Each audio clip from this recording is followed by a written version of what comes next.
सरकारी निर्देश चैनल पर सभी दोस्तों का स्वागत है। अगर आपने 12वीं पास कर ली है और उत्तर प्रदेश में एक जबरदस्त सरकारी नौकरी की तलाश चल रही है, तो आज का ये एक्सप्लेनर सच में एक गेम चेंजर होने वाला है।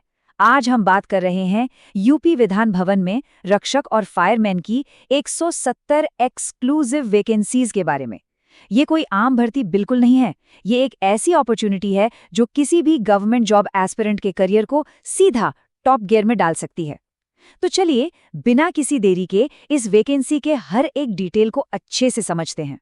आज के इस एक्सप्लेनर में हम जिन टॉपिक्स को कवर करेंगे वो हैं रिक्रूटमेंट का एक quick overview, vacancy details, eligibility और फिजिकल स्टैंडर्ड्स, इसके बाद सैलरी और सिलेक्शन प्रोसेस। फिर हम देखेंगे एग्जाम पैटर्न, सिलेबस और आखिर में एप्लीकेशन प्रोसेस और इम्पॉर्टेंट डेट्स। सिलेबस और फिजिकल स्टैंडर्ड्स वाले हिस्से को एंड तक जरूर देखिएगा क्योंकि असली सिलेक्शन की स्ट्रैटेजी वहीं से बनेगी। तो शुरुआत करते हैं पहले सेक्शन से, जो है रिक्रूटमेंट ओवरव्यू। चलिए देखते हैं इस वैकेंसी का बेसिक स्ट्रक्चर क्या है। ध्यान दीजिए, ये भर्ती Uttar Pradesh subordinate services selection commission यानी यूपीएसएससी द्वारा आयोजित की जा रही है। इसका ऑफिशियल एडवर्टाइजमेंट नंबर 09exam/2026 है।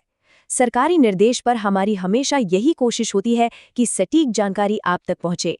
ये वैकेंसी डायरेक्ट यूपी सचिवालय प्रशासन विभाग की तरफ से आई है और पोस्ट्स देखिए कितनी शानदार हैं। पहली पोस्ट है विधान भवन रक्षक यानी हाउस गार्ड और दूसरी है विधान भवन अग्निगर, जिसे हम फायर गार्ड भी कहते हैं। यूपी विधानसभा सचिवालय, जो कि पावर का मेन सेंटर है, वहां काम करना और उसकी सुरक्षा का जिम्मा लेना अपने आप में एक बहुत बड़ी और गर्व की बात है। अब आते हैं सेक्शन 2 पर, यानी वैकेंसी डिटेल्स। आखिर कितनी सीट्स के लिए ये मुकाबला होने वाला है? टोटल 170 वैकेंसीज हैं, जिन्हें 2 पार्ट्स में डिवाइड किया गया है। विधान भवन रक्षक के लिए 120 पोस्ट हैं और फायरमैन के लिए 50 पोस्ट निकाली गई हैं। अगर कैटेगरी वाइज देखें तो अनरिजर्व्ड कैटेगरी में रक्षक के लिए 51 और फायरमैन के लिए 26 सीट्स हैं। इसके अलावा एससी, एसटी, ओबीसी और ईडब्ल्यूएस कैंडिडेट्स के लिए भी गवर्नमेंट रूल्स के हिसाब से सीट्स रिजर्व रखी गई हैं। अब देखिए, सीट्स लिमिटेड हैं, इसका मतलब कंपटीशन बहुत तगड़ा होने वाला है। एक एक सीट पर हजारों एप्लीकेशंस आएंगी, तो हर एक वैकेंसी की अहमियत को समझना बहुत जरूरी है। आप चाहें तो अपने रेफरेंस के लिए इस डिटेल्स का स्क्रीनशॉट ले सकते हैं। अब सबसे बड़ा सवाल, आखिर इसमें अप्लाई कौन कर सकता है? बढ़ते हैं सेक्शन 3 की तरफ, एलिजिबिलिटी और फिजिकल स्टैंडर्ड्स। ये इस जॉब का डायरेक्ट एंट्री गेट है। तो बेसिक क्वालिफिकेशन क्या चाहिए? कम से कम 12वीं पास होना जरूरी है। लेकिन रुकिए, एक सबसे इम्पॉर्टेंट कंडीशन यहां पर है जिसे बिल्कुल इग्नोर नहीं किया जा सकता। कैंडिडेट्स के पास यूपीएसएससी पीटी 2025 का वैलिड स्कोर कार्ड होना ही चाहिए। और हाँ, सिर्फ एग्जाम में बैठना काफी नहीं है, उस स्कोर कार्ड में मार्क्स पॉजिटिव होने चाहिए। 0 या नेगेटिव मार्क्स वाले कैंडिडेट्स इस प्रोसेस से डायरेक्ट बाहर हैं, तो वहां टाइम वेस्ट नहीं करना है। एज लिमिट की बात करें तो मिनिमम 18 साल और मैक्सिमम 40 साल तय की गई है। 40 साल की इस अपर लिमिट का मतलब है कि नए उम्मीदवारों से लेकर एक्सपीरियंस कैंडिडेट्स तक एक बहुत बड़ा ग्रुप इस वैकेंसी में अप्लाई करेगा। अब क्योंकि ये एक पूरी तरह से एक्टिव फील्ड जॉब है, फिजिकल फिटनेस बहुत मैटर करती है। मेल कैंडिडेट्स के लिए मिनिमम हाइट 168 सेंटीमीटर्स और चेस्ट का मेजरमेंट 79 से 84 सेंटीमीटर्स के बीच होना जरूरी है। वहीं फीमेल कैंडिडेट्स के लिए मिनिमम हाइट 152 सेंटीमीटर्स होनी चाहिए। हाँ, एसटी कैटेगरी के कैंडिडेट्स को गवर्नमेंट रूल्स के अकॉर्डिंग इन स्टैंडर्ड्स में कुछ छूट जरूर मिली है। एक बात बिल्कुल क्लियर समझ लीजिए, अगर फिजिकल स्टैंडर्ड टेस्ट यानी पीएसटी में थोड़ी सी भी कमी रह गई तो रिटन एग्जाम में चाहे आपने टॉप ही क्यों ना किया हो, वहां डायरेक्ट डिस्क्वालिफिकेशन हो जाएगा। चलिए अब थोड़ी मोटिवेशनल बातें करते हैं। सेक्शन 4, सैलरी और बेनिफिट्स। इस नौकरी में फाइनेंशियल फायदे कितने मिलेंगे? बात जब यूपी गवर्नमेंट जॉब की हो तो रुतबे के साथ साथ जबरदस्त फाइनेंशियल सिक्योरिटी तो मिलती ही है। इस पोस्ट में लेवल 3 का बेसिक पे स्केल लागू होता है, जो कि 21,700 रुपए से लेकर 69,100 रुपए तक जाता है। पर ठहरिए, सरकारी नौकरी में बात सिर्फ बेसिक पे पर कहाँ खत्म होती है। इसके ऊपर डीए यानी महंगाई भत्ता, एचआरए यानी हाउस रेंट अलाउंस और कई शानदार सरकारी पर्क्स मिलेंगे। सिटी की पोस्टिंग और इन सब अलाउंसेस को जोड़ दिया जाए तो आपकी शुरुआती इनहैंड सैलरी काफी अट्रैक्टिव बन जाती है। जॉब सिक्योरिटी और लाइफ की स्टेबिलिटी का तो पूरा पैकेज है ये। तो इस बेहतरीन जॉब को पाने के लिए किन कड़ी परीक्षाओं से गुजरना होगा? सेक्शन 5 में समझते हैं पूरी सिलेक्शन प्रोसेस का रोड मैप। सिलेक्शन का ये रास्ता 4 मेन और स्ट्रिक्ट स्टेप्स से होकर गुजरता है। स्टेप 1, सबसे पहले पीईटी 2025 के स्कोर के बेस पर मेन एग्जाम के लिए शॉर्टलिस्टिंग की जाएगी।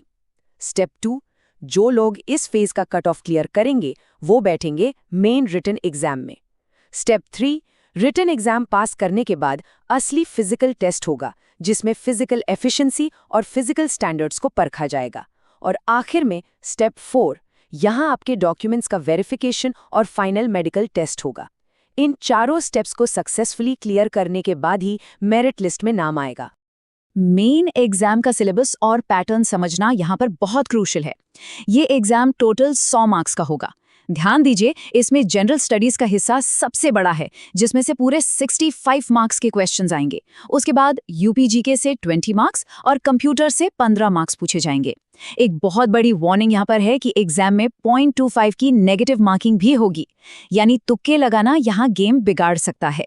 सरकारी निर्देश की टीम यही एडवाइस करेगी कि जनरल स्टडीज और यूपीजीके को इतना स्ट्रॉन्ग कर लें कि नेगेटिव मार्किंग के बावजूद आपका ओवरऑल स्कोर काफी हाई रहे।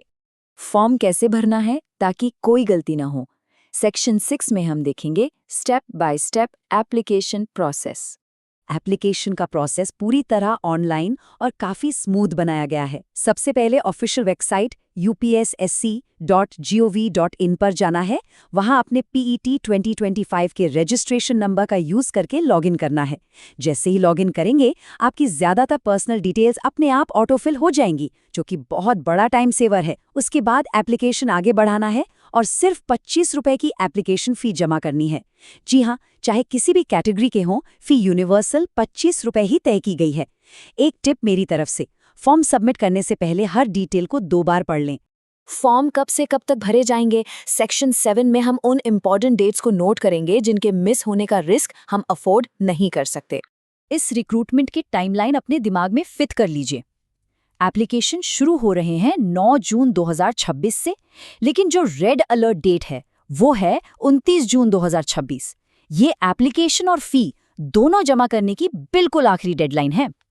इसके बाद फॉर्म में किसी तरह का करेक्शन करने के लिए 6 जुलाई 2026 तक का टाइम विंडो खुलेगा।